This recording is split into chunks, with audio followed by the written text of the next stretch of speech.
Saying, hey, and there we go. We are live, folks. Thanks for tuning in to the BAMF podcast. I'm your host, Mike Lafferty, here to react to Suicide Squad 2 trailer. And with me today is Calum. How you doing, Calum? Got hunky-dory. If I try and steal one of your American expressions. Okay, cool. And speaking of American expressions, below us is Walt Rebelliard. How you doing, Walt? He stole one of ours. I'll steal one of his. Brilliant! Wizard. Okay. Well, without further ado, let's check out the Suicide Squad trailer, since that was what we built this for. Share screen. This time, Mike, don't forget to share audio. We love sharing audio. Yeah, it's all about the audio. Except for when my dog is drinking water. Is your dog drinking water now? No, thankfully. Okay, that's good. He just finished. I know everybody was excited to know that. Good timing. It's a Red Band trailer. You gotta be kidding me. You're gonna risk the entire mission for a mental defective dressed as a court jester. It's coming from a guy that wears a toilet seat on his head. We don't leave one of our own behind. Hopefully Harley's still alive. No funny business, Colonel. These are dangerous people. Team 2 is clear to go. Fire. 3, 2. What are you guys doing? What? You, we're here to save you. You were gonna save me? It was a really good plan, too. Why? I think I'm meant to laugh at this You point. still do it? That's patronizing. I'm so sorry. Harley Quinn. Blood sport. And you can tell it's a James Gunn movie because they're going to 70s rock. Successfully complete the mission, you get 10 years off your sentence. This is probably my favorite part right here. You fail to follow my orders in any way? I keep expecting to see Nick Cage here. from the base of your skull. Nick Cage would be great in one of these movies, I think. Who's the guy with the red jacket? Who is that guy? I was wondering. I feel like I'm supposed to know him. Silent Life. That's Nathan Fillion drinking Mr. Pibb. And that's Sylvester Stallone. Yeah. Question. Some of his best work since The Expendables. Yes, that is your hand. Very good. We're all gonna die. Who's Bloodsport? I'd never heard of him before. I thought he was an Image character, honestly. Well, DC bought Image, so... Oh. He's from Image? I know who he is now. You done. What? No. If you cough without covering your mouth. Harley, hello. That isn't an open invitation for you to cough without covering your mouth. What's the plan? How the hell am I supposed to know? You're the leader. You're supposed to be decisive. And I've decided that you should eat a big bag of dicks. If this whole beach was completely covered in dicks... That's what I'm trying to put my finger on. It feels like watching City of Heroes. All the sort of the militarized superheroes, and some of the hodgepodge costumes is all the sort of aesthetic they went with.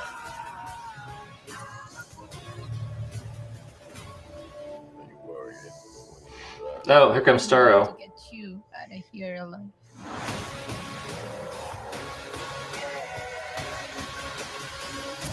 Oh my god! We've got to freaking tie you up in this shit! I don't wanna do your dirty. We love the rain. It's like angels are splooching all over us.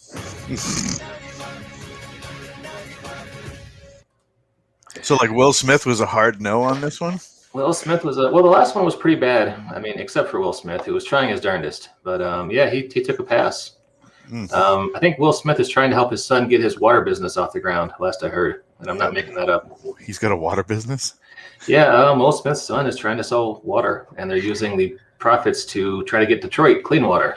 Because for like 3 to 5 years now, Detroit has had water that's poisoned by lead because we live in a dystopian future. So. That sucks, but that's cool that they're doing something positive with it like that. That's dope. Yeah. That's Will Smith. The Fresh Prince wouldn't let us down. So, Calum, what did you think, sir?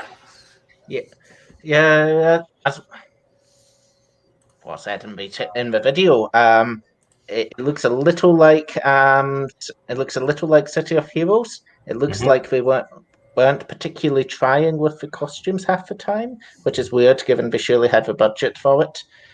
I think some superhero movies are almost embarrassed about the costumes in the same way they refuse to use the characters' code names half the time. And it really could do with more Nick Cage. I think everything could do with more Nick Cage. There's a whole lot of movies I would watch more of if there was more Nick Cage. Gone with the Wind with Nick Cage, I'd watch that all day. You hurt my soul. Sorry. So this is Bloodsport, created by John Byrne back in the 80s as an adversary for Superman, which is why he's a guy with a gun. No, wasn't there a Bloodsport in Image Comics as well?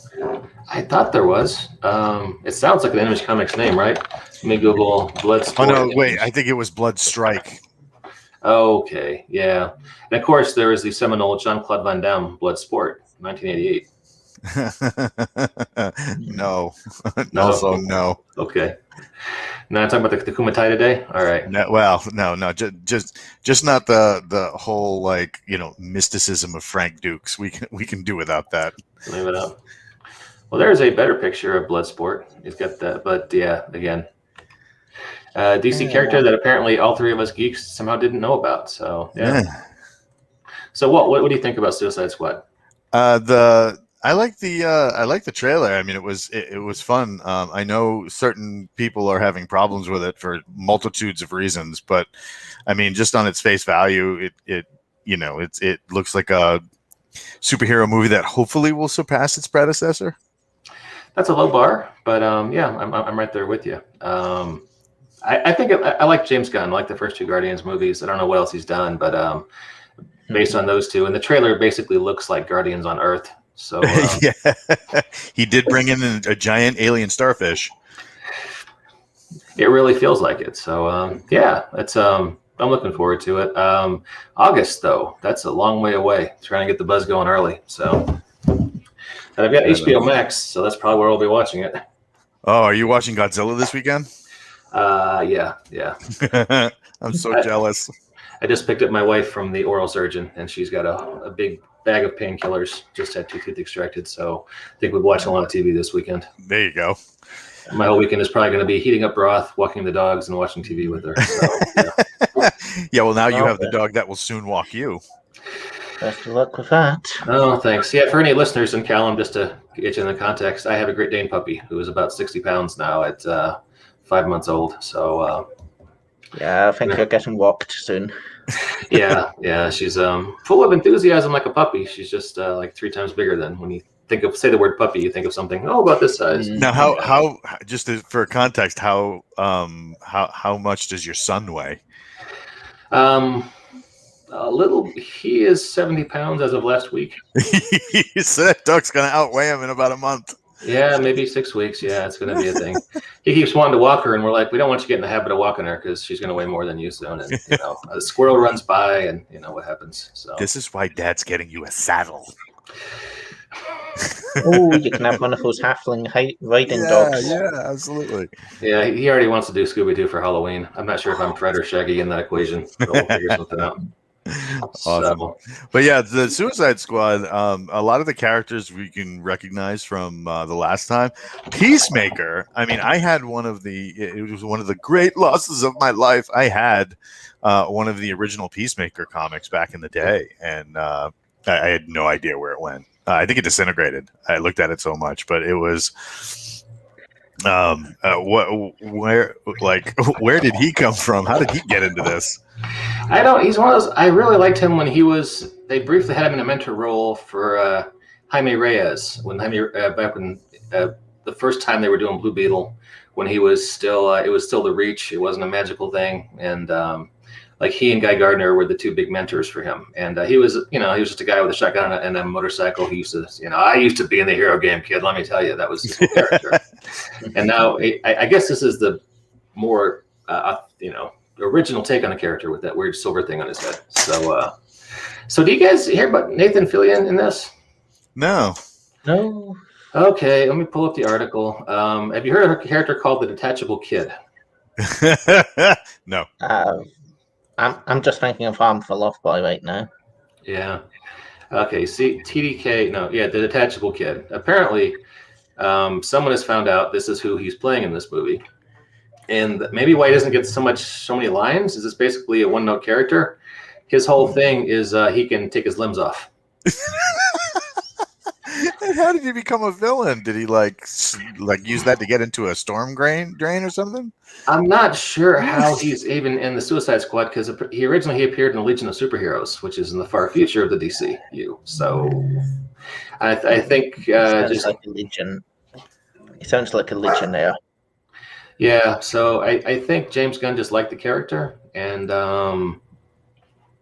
decided it'd be good to have him as a one-note joke. So, hey, Antonio, thank you, sir. It is John Cena, and I gotta say, this is some of John Cena's best work based on that 2-minute trailer I just saw. If I could just watch a movie with he and Idris Elba just talking shit to each other, I think I would, because I was kind of enjoying that. Antonio's good people. He's going to be running an online Supers game very, very soon. Oh, very, sweet. very stoked for that. What's going on with Supers these days, Walt? Let's see. We got. I know there's a Sidekicks book in the works. So I've heard. Yeah. We have that. We have the Supers is going to be powering the Galaxy's Edge role-playing game. Oh, that's a big hairy deal. That's a hugely successful military science fiction franchise. Yes. So we've been doing the playtests periodically on the Galaxy's Edge YouTube channel, and then we have John Cena will steal the show. We are obviously our friend John Gibbons obviously is being tapped to do a bunch of art for that. But there's also talk about doing. There's been a lot of requests, very strangely, even though we're trying to kind of go for that old school vibe. There's been a you know it. Even though there's been a lot of push to tie things to D&D, there seems to be a strange amount of requests coming in for Supers to do the new Forgotten Ruin property from Jason Onspach and Nick Cole. So, well, good for you, man. I love Supers, and that's a great system for years now. I'm glad it's finally getting some kudos from the wider world. Yeah, when Gary Brown did his Search and Destroy supplement, he really opened up the rule set and made it very adaptable. It turned it from a superheroes game to a almost like a toolkit that you could really use for anything. We've been using it for Galaxy's Edge for about 6 months now for the playtest, and we've tested everything from like Battlestar Galactica and Star Blazers, like space combat, to we've done like straight up mercenaries. We've done the Legion, obviously. We used it for what it was intended for, like Search and Destroy, but we did, which is like Bond, Bauer, or Born. But we, yeah, you do. But we also. It's Bond, Bauer, or Born, or Bobby Brown, right? No, because it's your prerogative. No, he quit. Okay. So yeah, but it's proven that it's very versatile, and I wish I had less of a presence at my day job, so that I could chase all these different requests that we're getting to really push the system forward, because it's doing a lot of amazing stuff. I'm sure there'll be a huge Kickstarter once you guys are ready to hit the ground running with the Galaxy's Edge. Yeah. All right, let's talk about that. So anyone listening who hasn't checked out Savage, sorry. Don't get me sued. Sorry. Supers Revised. Please check it out. And right here we have Gary Brown's Search and Destroy with that cover by Mr. John Gibbons, who's in our comments right now. Amazing. Yeah. Amazing. Like his art is all throughout the whole thing. And it's just, I mean, every time I crack that book open, I need 5 minutes alone and a cigarette.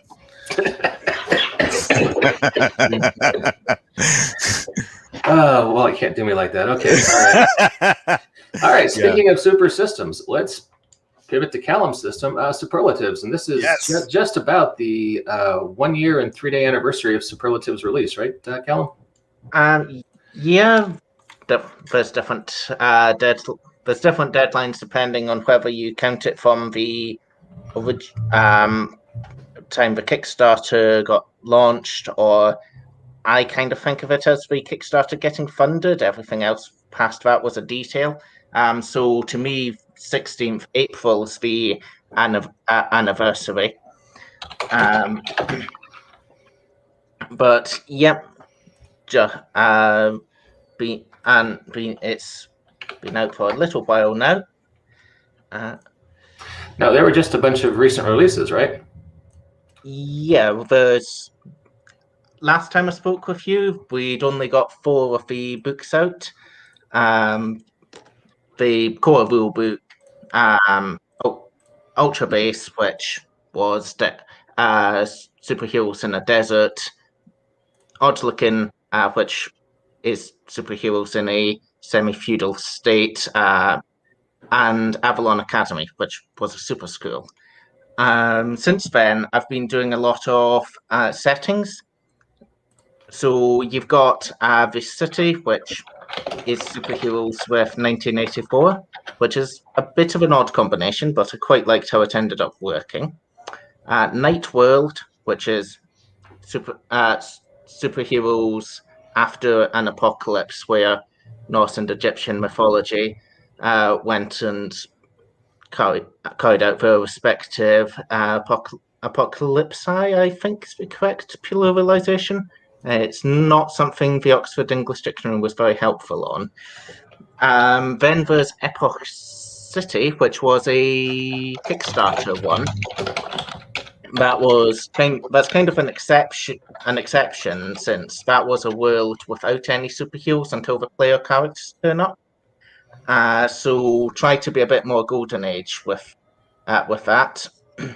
And finally, Opportunity, which is just a glorious hodgepodge of all my other ideas. You have a city hurled into a ocean of magma during one super battle that went particularly dramatically wrong, and then split into all these little regions you can see, and based upon different parts of comic book history. So you can see at the center of that cover, Burinjai Town, which is based on the Bronze Age of comics, directly above Newtown, which is based on what we've been calling the Modern Age because we've not come up with a better name for it. And there's dozens of others based on. It's not dozens. There's about 6 others based on the Iron Age, the Golden Age, the little weird gap between the Golden and Silver Age, and so on. All right, cool. So it's kind of like a town where all the neighborhoods are different subgenres of superheroes, right? Golden Age versus Silver Age versus the Modern Age, and yeah, that's one of the 2 gimmicks for Opportunity. The other being obviously the ocean of magma. So the floor is lava. The floor is indeed lava, although they've got a nice big force field, so they're more concerned about the sky being steam every time they want to pop back up to the surface for shopping. And speaking of popping up, it's the amazing Prodigy Duck. Jacob Blackman.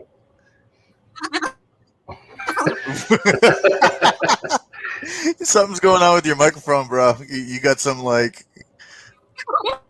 No, we can't hear you. All we hear is squirrels trying to have a rap battle.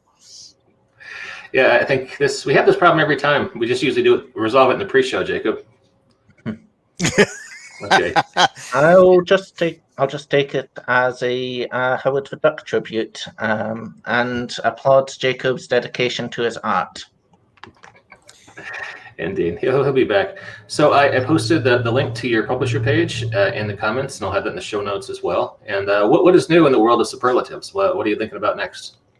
And currently, I've been doing a series in the blog of adventures where it's based on the old Steal This Hook blog that Wizards of the Coast did during 3.5. Can we hear you now, Jacob? Hopefully. Yes! I was trying to give you some compliments on 6 campaign settings over the course of the last year. That was amazing stuff. But your mic just couldn't cope with it. Apparently. John Gibbons is opining that is your real voice and that this is the fake. So I was saying about the Steelver's Hook. So Wizards of the Coast used to do a series of free plot hooks for D&D every week or so back during 3.5. When I first started role playing, I really loved that, so I wanted to do my own version for superheroes. So I pick a theme each week. Usually a theme which I found a little difficult to fit into the genre because it's just interesting to see what you can make out of a challenge. So the next one that should come up in a week's time is superheroes doing the old school basic D&D thing of starting to run your own community and be the local lord, and trying to figure out how on earth you make that work with D&D. So D&D, I've got fantasy on my brain right now. How on earth you make that very fantasy idea work with superheroes? So I dug out and asked some people on Facebook, because I just couldn't find the issue. What was that weird Silver Age comic where Green Lantern was hurled into the future and appointed chief of a solar system? And the first one was about superheroes with pirates, a bit like the time the Thing got teleported back in time. So I'd need to got a lot more of those to finish up on the blog. All right, can you shoot us the link so we can put that in our show notes? Maybe drive some eyeballs there. And Jacob, since you've joined us now, sir, Suicide Squad 2 trailer. What did you think about this? Nope, you muted. You're muted, dude. I was very impressed with the Suicide Squad 2 trailer. Although I'm usually a big fan of Mark Gunn's recent films. They've been very fun. So I was guaranteed to probably enjoy this one as well. Margot Robbie looks like she's continuing to kick ass in the Harley role. Looks like we got a lot of fun named as A and D-list villains to play with. I don't expect most of them to survive.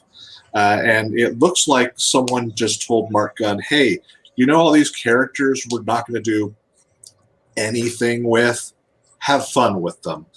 And frankly, I would love to see a 4-hour version of this movie.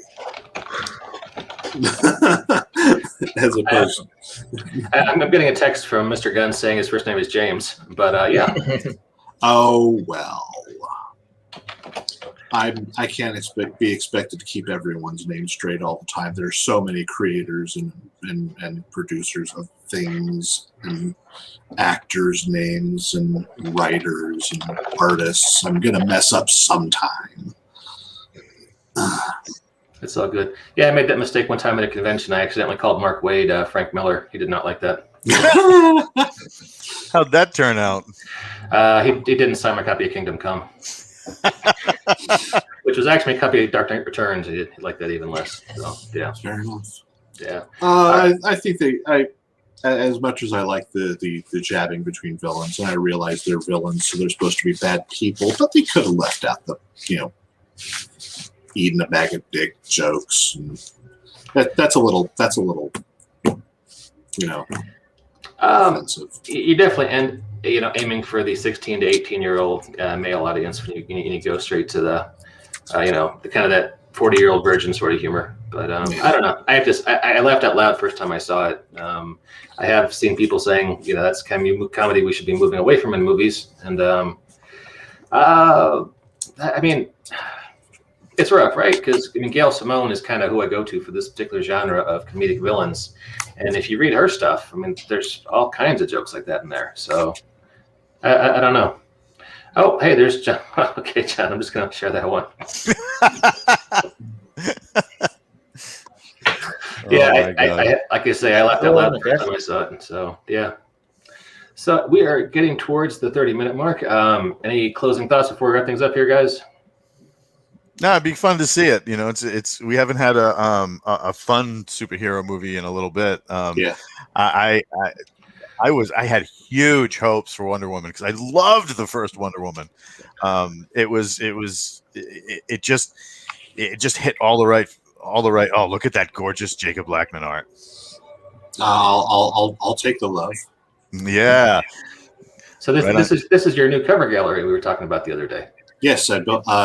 Someone recommended I put all my current cover art and put it into a gallery for people to ogle, and I did that last night. There's the cover of a $10,000 book. I've got I've got several cover pieces that I currently have finished that I have not included in the gallery, simply because the projects aren't out yet.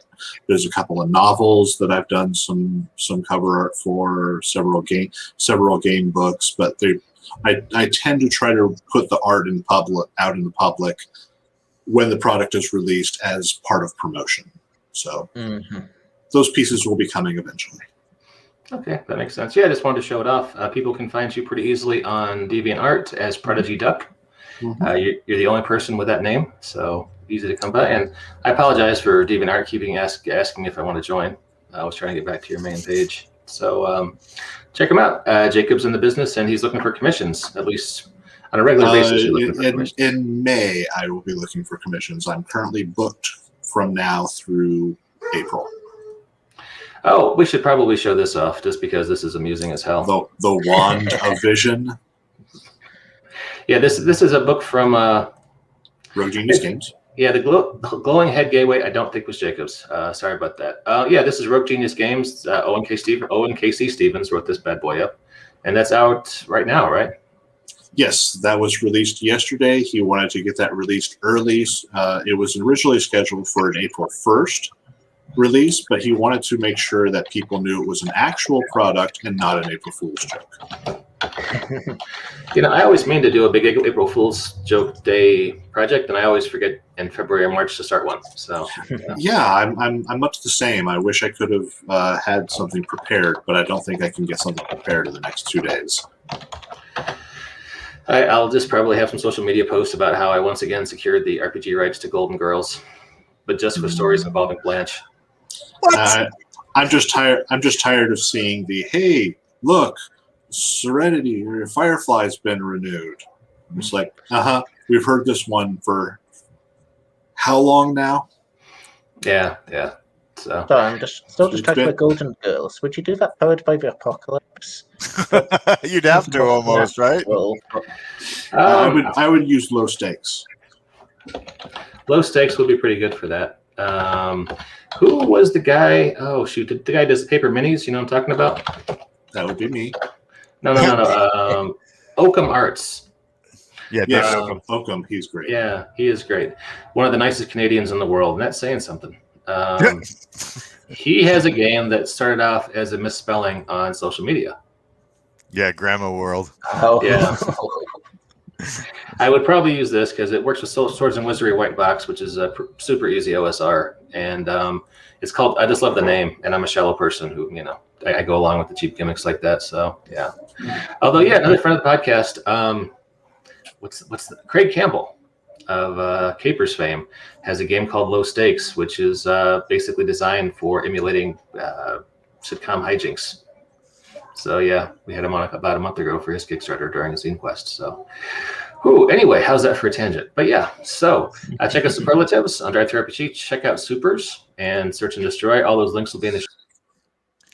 And we lost Mike. He hit the wrong button. If we stay here, he'll come back. And we're still broadcasting, so. Well, while we're still broadcasting, what are you working on, Jacob? Thing of please be sure to join the BAMF podcast Patreon to get more wacky content like this, where we are totally professional in everything we do. We don't ever close the wrong Chrome tab. Never. Never. That doesn't happen. Hey, what are you working on right now, Jacob? I got a project yesterday that I can't talk about currently. Mike knows what it is. It's very exciting. I am currently working on.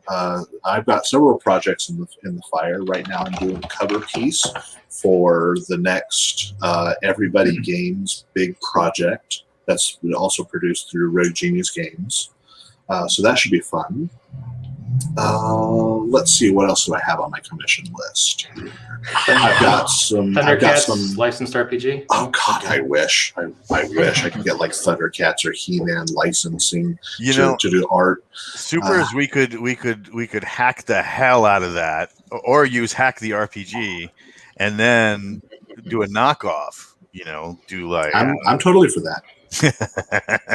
I have my one problem with that, and I've been talking to various people. I had requests to do a Pew Pew version of He-Man with that same kind of. If you're familiar with the game Pew Pew, basically I aped action figure merchandise look design for the, and that'd be great with Masters of the Universe. I just need an artist to draw. It'll be available in May. I thought they actually had sold a. They do. They actually had sold Yes, rights for He-Man RPG. Cam Banks of Fandom they're doing an official licensed He-Man Masters of the Universe RPG. So that'll be a thing that exists in the near future. I see you, Walt. I see you. We see the dog. Always bring up the dog. Oh wow. He's land sharking right now. He's like my walk wasn't long enough. I still have energy. Yeah, I know what that's like. I've pre-ordered my land shark. People are starting to get them in the mail and from the new Masters of the Universe toy set. I haven't gotten mine yet. Oh, Jacob, good. You're, as John Gibbons is helpfully pointing out, you're in the 5e Apocalypse Kickstarter, right? Yes, I'm doing. I've done. So far they've used a couple of pieces of stock art, but they mentioned that they're planning on hiring me for a few pieces once the Kickstarter's over. And that's by Daniel Pryor, I believe. He's using a nice cover by Dean Spencer. That's a nice piece of stock art for the cover. We're talking about it. Let's show it, and we're almost out of time. So yeah, Dean is just like an absolute wizard right now. He's doing fantastic stuff. Yeah, it's gorgeous work on this, and he works so fast too. It's eerie. And I'm surprised he still can draw because he is a diehard Brazilian jiu-jitsu guy. Mm. Yeah, I tried to learn that one time, but they said I'm a Gentile. So, of course, sorry. Was that inappropriate? No, it's fine. But yeah, apocalyptic rules for 5e. Just went on Kickstarter the last 24 hours, I think. Looks gorgeous. I wish them the best of luck. $1,000 is an ambitious target, but they got 30 days to make it. So, yeah, they're already 3/4 of the way there. So, yeah. Apocalypse 5e is 3/4 of the way there. Yeah, because you got it. Oh no, it's 100,000. Oh, yeah. Okay, never mind. You said 1,000, and I was looking. I saw the 792, and it's like, oh no. I'll do it for 1,000. I would do lots of things for $1,000. Oh, and with that, let's end this podcast. Calum, Walt, Jacob, thanks to everybody for coming out. Always a pleasure, fellas. Calum, nice to have you back on. Hope everything is pleasant and settling down there in Scotland. Mm-hmm. All hunky-dory. right. Excellent. And we will catch you next time on the BAMF Podcast.